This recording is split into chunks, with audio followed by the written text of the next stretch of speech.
What up, Terminator Nation?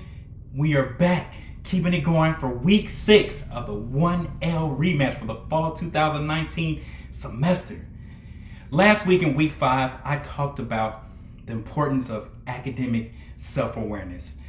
And I actually want to make a video on its own about this. I made one back when I was academically dismissed, but I want to make an updated version once this semester ends to kind of give you more of my philosophy and concept surrounding it. But I'm just kind of talking you through it as I go through the semester so that you can kind of get a greater understanding, because I'm still trying to tease it out myself. But in that, I gave you recognizing our patterns, being more self-aware of the patterns that serve us academically, and being aware of those that do serve us, what makes us more effective and efficient week by week in the semester, while also knowing the patterns, being academically aware of our professors' teaching style, because that's an indication of how we are going to prepare for final exams. So I'm going to keep on this same concept of academic self-awareness, but I'm going to spin it in a different way, and I'm going to actually take it up a higher level this week, which was real for me.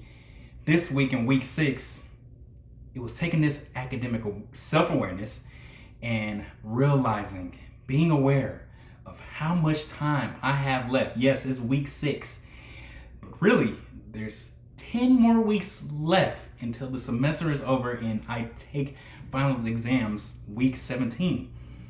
So 10 weeks, that's a month, no, not a month, but 2 months in 2 weeks. That's not really a lot of time. So yes, the semester, the pace is relentless and unforgiving. It moves.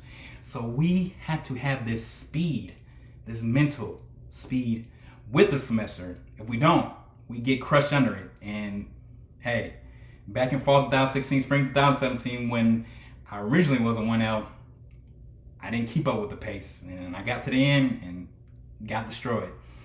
So being on this rematch, this repeat semester, this more of a hyper self-awareness, just realizing where I am each week and knowing how much more time I have left to be optimally prepared for final exams. And in this speed, knowing the final exam, beating it at its own game. And the only way that we beat it at its own game is with speed. And what do I mean by the speed? We take the exam under a time crunch. So we have to know what we are doing, how we are processing the information and analyzing in enough time to make sure that we complete the exam. It's just like the LSAT. We don't have all the time in the world to just sit there on one logical reasoning problem, one logic game problem, or reading comprehension. It's on a time crunch. So boom, boom, boom, boom. We gotta make sure that we know what we're doing. Speed and accuracy, man, it's everything, especially in law school. Just imagine, everybody can get a 180 LSAT score if you had all the time in the world to take it, but it's a whole different animal when there's a time crunch on taking the LSAT. And hey, I had to build that up, and we all had to build it up. That's why I say law school, no longer are we studying, we are actually training. So we have to train ourselves to process information more faster, analyzing it more faster, because that's what final exams are. Trust me, I've been in exams, and it is, the speed is relentless and unforgiving, especially under that time crunch. But this is okay. Why? Because week 6, I have 10 more weeks to train for that speed that comes on the final exams. Practicing hypotheticals, and even when I'm briefing cases, I time myself when I'm reading the cases and time myself with trying to analyze it.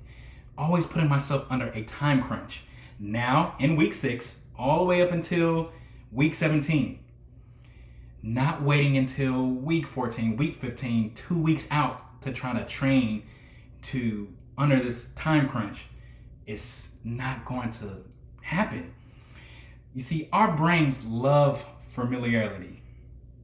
It panics and it tightens up when our brains are exposed to unfamiliar things. And with this familiarity, it can serve us and it cannot serve us. So sometimes our brains are familiar with negative thoughts and it just automatically goes to that. Sometimes it's familiar with positive, more empowering thoughts. So I'm saying that it can kind of work with us or against us with this familiarity, which I can talk about that in a different video. But with this familiarity, we want to expose ourselves under a time crunch right now in week 6. Yes, it seems like it's early, but this is something that needs to be built, needs to be conditioned. It's just like trying to go in the LSAT code.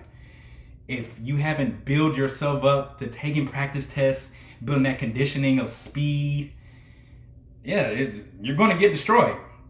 But with practice, with time, building that skill, it's all good. You actually feel more comfortable. You're more familiar with it.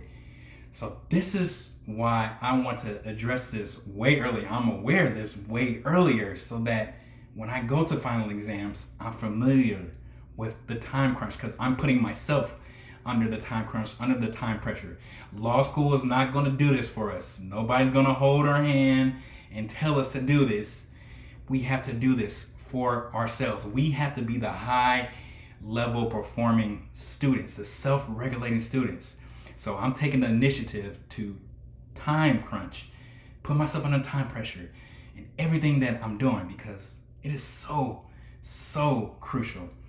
And I'm going to update you every week of how that's going. It's not about making this certain time right now and being so perfect with it, but it's just building it up because eventually I want to get to where 25 minutes I can do a long hypothetical because that's what's going to be with final exams.